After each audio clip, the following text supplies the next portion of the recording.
Hello dear students and welcome back to my channel. आज की मेरी वीडियो में मैं आपके साथ शेयर करूंगी most important exam paper presentation tips. किस तरह पेपर को प्रेजेंट करना है, क्या पॉइंट्स का ख्याल रखना है। So before starting the tips, let me tell you the most important thing that you have to take care for tomorrow, that is you have to be there on the centre on time. Try to be at the exam center 2 hours before, because 1 hour before they let you inside. If your center is far, then traffic में फंस सकते हो आप. So better be on time. Exam begins at 2 p.m. So you have to be there by at least 12:30 p.m. So first tip is follow the exam instructions. जैसे ही paper आपके हाथ में आए, आपको 10 मिनट्स या 15 मिनट्स दिए जाएंगे टू रीड द पेपर। तो वही टाइम है, आप अच्छे तरीके से पेपर को केयरफुली रीड कर लो एंड बिना एग्जामिनर के इंस्ट्रक्शन के कहीं पर भी अपना hall ticket number and all मत लिखो।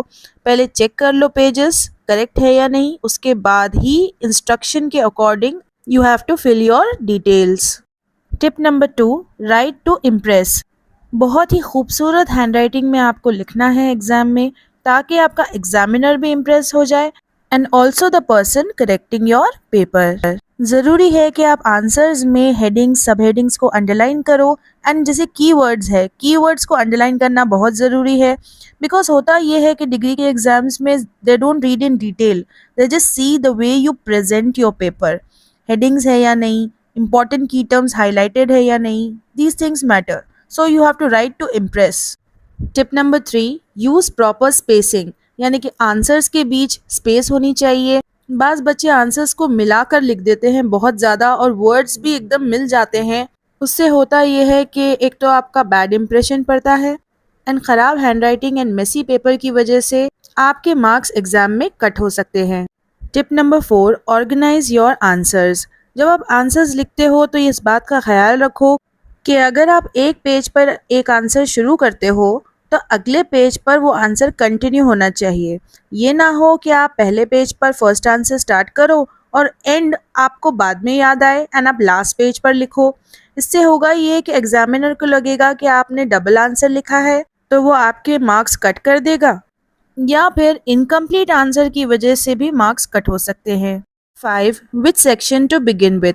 कौन से सेक्शन के साथ आपको पेपर स्टार्ट करना है। सेक्शन ए जो कि ग्रामर है, सेक्शन बी जो कि एसे टाइप है। सेक्शन ए 20 मार्क्स का है, सेक्शन बी 60 मार्क्स का है।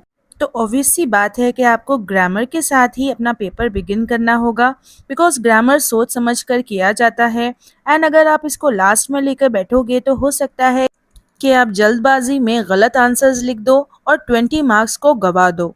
सो इट इज़ बेटर कि आप ग्रामर के साथ स्टार्ट करो। आधे घंटे में ही आपका सारा ग्रामर हो जाएगा एंड बाकी के 2.5 घंटे आप आराम से बैठकर ऐसे आंसर्स लिख सकते हो। Tip number 6, follow summary format. जब आप सेक्शन बी में लॉन्ग आंसर्स को आंसर करोगे 15 मार्क्स के, तब आपको ये फॉर्मेट फॉलो करना है आंसर्स लिखने में। सबसे पहले एग्जामिनर देखता है कि आपने अबाउट द ऑथर लिखा है या नहीं। सेकेंड, वो देखता है कि आपने समरी लिखी है, सारी जो स्टोरी है वो आपने लिखी है या नहीं, चाहे वो पोएम की हो या लेसन की हो। एंड लास्ट में कंक्लूजन लिख सकते हो या फिर मैसेज, जो भी आपने उस लेसन से सीखा है वो अपने ओन वर्ड्स में आपको लिखना है। अगर आपको कोई भी लेसन की समरी या फिर माइंड मैप चाहिए तो उसकी लिंक्स डिस्क्रिप्शन बॉक्स में है, उसको चेकआउट करो आप जाकर एंड आप अपना सारा सिलेबस कंप्लीट कर सकते हो कल के बोर्ड एग्जाम के लिए। टिप नंबर 7, यूज़ डायग्राम्स और एग्जाम्पल्स। अगर किसी भी आंसर में आपको लगे कि डायग्राम्स का यूज़ आप कर सकते हो, जैसे कि सेक्शन ए में क्रिएटिविटी है, इंटरपर्सनल स्किल्स है, उसमें आप पिक्टोरियल रिप्रेजेंटेशन कर सकते हो।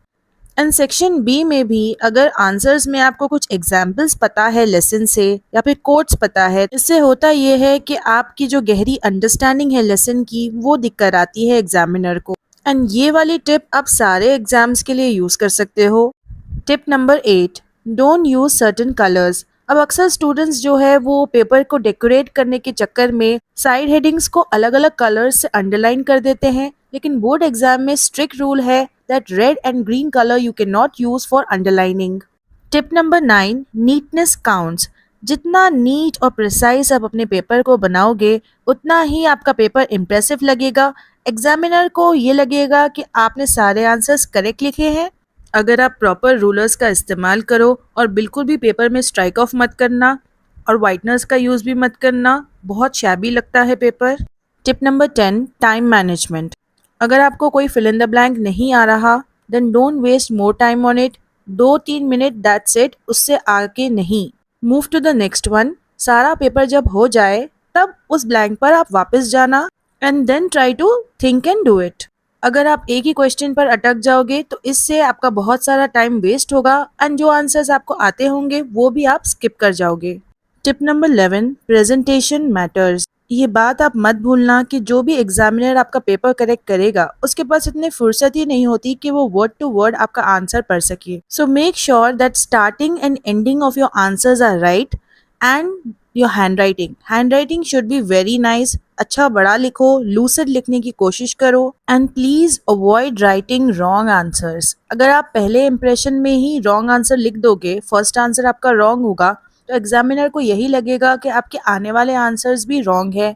सो बेटर है कि आप पहले पेपर उस आंसर के साथ स्टार्ट करो जो कि आपको आता हो। Tip number 12, review your answer script. जैसे ही आपका पेपर खत्म हो जाए, word to word, bit by bit आप स्पेलिंग्स चेक करना शुरू करो और ये देखो कि आपने सही आंसर लिखा है या नहीं। इसके लिए बहुत ज़रूरी है कि आप वर्ड टू वर्ड रीडिंग करो and also check your bit numbers. Bit number गलत होने से ये होता है कि जो आंसर आपको आता है और आपने लिखा है उसके मार्क्स आपको नहीं दिए जाएंगे। एंड जस्ट रिमेंबर कि आपको सिर्फ एक बुकलेट दी जाती है एंड आपको एक्स्ट्रा या एडिशनल शीट्स नहीं दिए जाएंगे। And avoid writing on the question paper. अगर आप क्वेश्चन पेपर पर कुछ भी लिखोगे तो एग्जामिनर को लगेगा कि आपने चीटिंग की है and then you can be found guilty. So all the best students for tomorrow's exam. May you pass with flying colors.